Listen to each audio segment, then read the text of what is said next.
Don't turn up for school.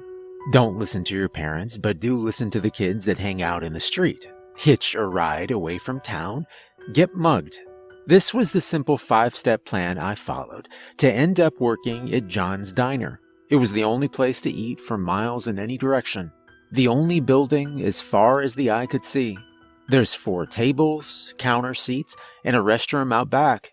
There used to be an oversized key for the restroom, but I lost it in my first week on the job. So that was me, standing behind the counter, hating life, thinking it could not get any worse. I had no idea. It was a Saturday night. The owner, John Jr., had headed off after cashing up. I was on my own. Music faded in and out of the radio propped on the counter. The signal was intermittent. Shaking the radio did not help, but I did it anyway. There'd been no customers for hours. The air was hot and heavy. A storm was on the way. I drifted outside, just in time to see a truck rattle past. It was clearly not stopping. I sighed. My mood darkened further when I saw what the truck had left in its wake, the pathetic remains of a fox. I wandered over. If it was still alive, I would put it out of its misery. It was soon obvious there was no need. A gash ran the length of its belly, and its innards glistened in the flickering light of the diner's neon sign. The thing was roadkill. Using the tip of my boot, I rolled it off to the side of the road so there was no danger of it getting hit again, and turned into a nauseating smear. I knew that by morning, its flesh would be picked clean by the other critters that lived out here. That's death, I thought, and headed back to the counter. I did not realize I'd dropped off, but falling asleep while propped up on one elbow was not uncommon for me. I wiped my face, smiled, and said to the stranger who had set off the little bell over the door and woken me, "What'll it be, friend?" He ordered fries, a burger, soda, and the keys to the kingdom of the relieved. "Restroom's unlocked," I told him. I didn't watch him leave and turn to face the grill, glad of something to do. I heard the door rattle gently on its hinges and the bell tinkle, heard moments later a new truck passing by outside. I waited, listened, but it was another one who had chosen to keep on going. That's life, I thought, and put the patty on the grill. 10 minutes later the food was laid out and ready to eat, but there was no sign of my customer. Bad guts, I figured. Only after another 15 minutes, with the food close to cold, I decided to go investigate. The owner had a strict no returns policy and knew down to the individual French fry, it seemed to me, how much stock should be left when he tallied up. I set off to the restroom, ready to holler from outside the door that I could refry, but I could not replace. I saw a car, his, I figured, parked by the door, and then I saw him. He was lying in the road. He was not moving. His left arm was close to severed.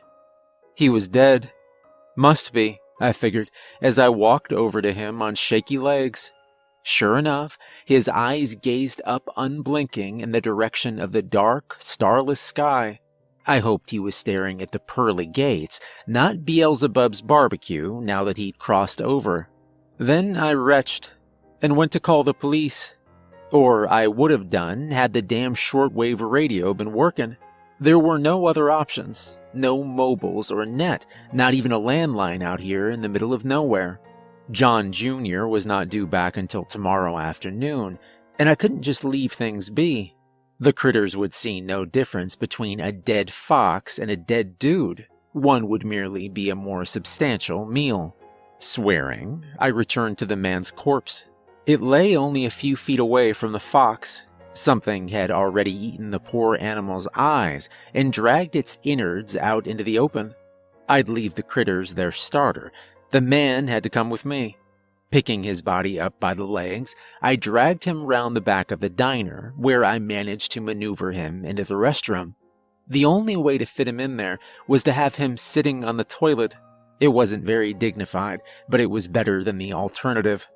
"You're welcome," I said, and wiped my brow.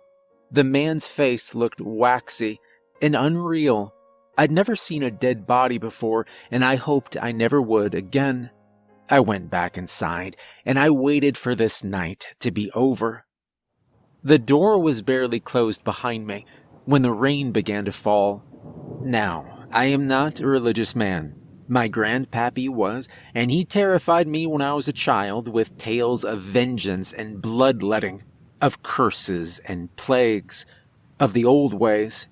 As the rain became a torrent and the wind began to scream, I thought back to those stories. When the first bolt of lightning bisected the darkness, I wanted to find a corner to crawl into and hide. The thunder rolled in seconds later, and then another flash of light.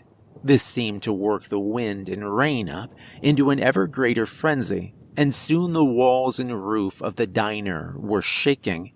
I cowered there, waiting for them to be torn away, leaving me at the mercy of the storm.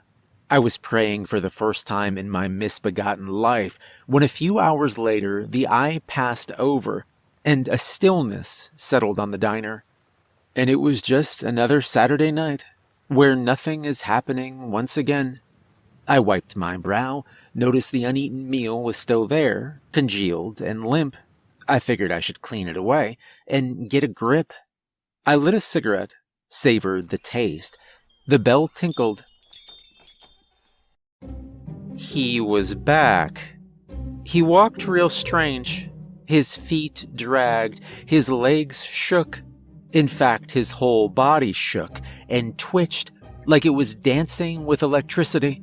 One arm hung on by a scrape of flesh, the other was reaching forwards, picking up the burger.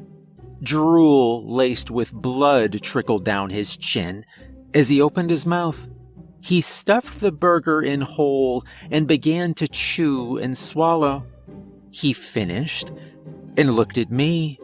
His eyes, now blinking rapidly, looked at me and he murmured, "Burger." I got another patty out and put it on the grill. The customer is always right, they say, and there was no way I was arguing with this aberration now settling into one of the counter seats. Hell, he could have this one on the house, and John Jr. could kiss my ass. "Burger," he said again, having polished off his second one. I kept flipping, kept dishing up. There was something about the way he watched me while he waited for me to serve up, almost as if he could not wait. And why should he, when there was a lump of raw meat there for the taking? Me.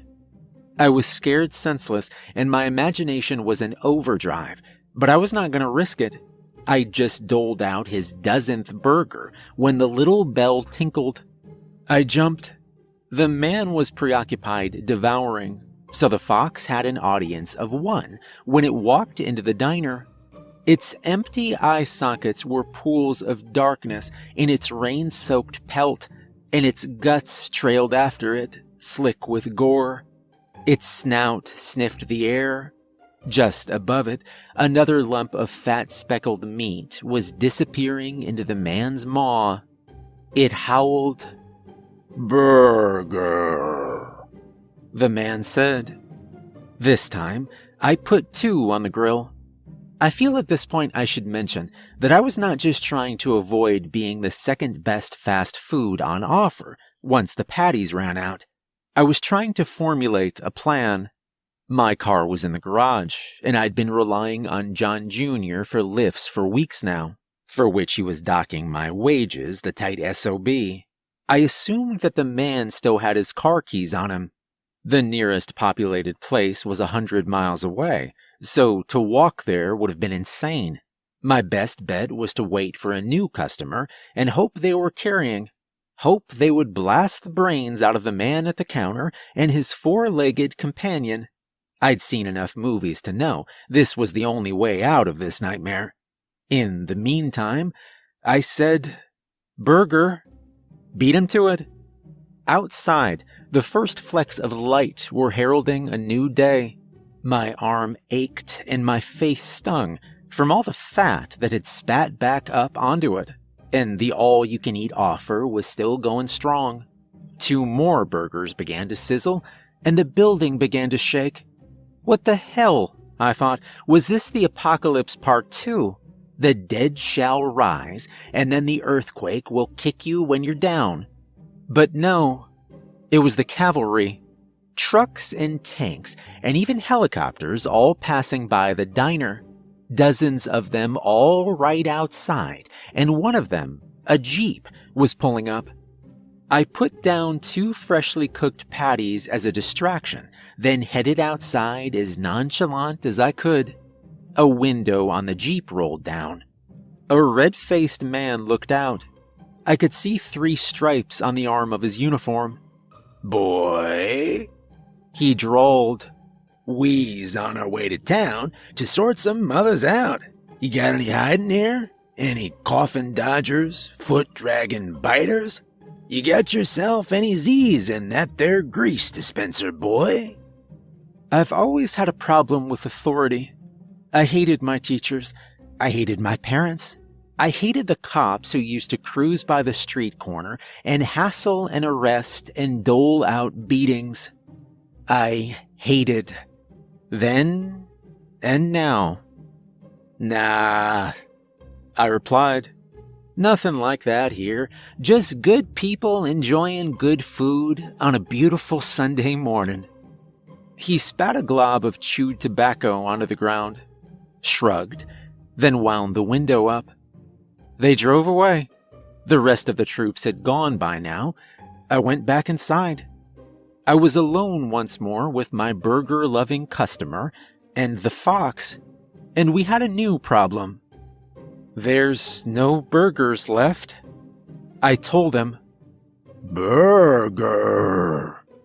I held out my hands. "The freezer's empty." "Burger." "All gone." His lips curled like Elvis making a comeback from beyond the grave. Specks of undigested burger meat filled the gaps in his teeth. "No burger?" He said. "No burger," I replied. The fox howled.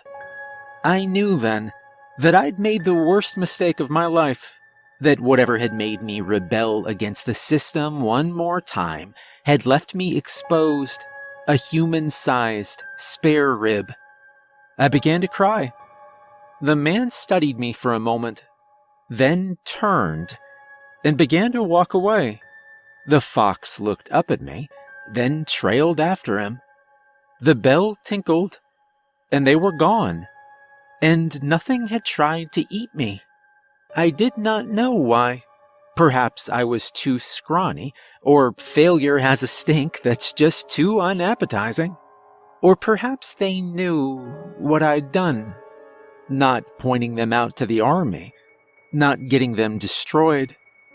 I shook the radio. The signal had cut out altogether, but was back. There was a news report on about the massive electrical storm which had caused damage in the nearby town, and, tragically, casualties. The internet and mobile networks were down as well.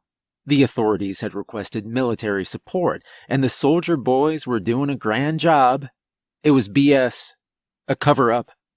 I'm sure of what I saw, and I believe there will be more. That's why I'm recording this, in the hope the truth can be known if I don't make it.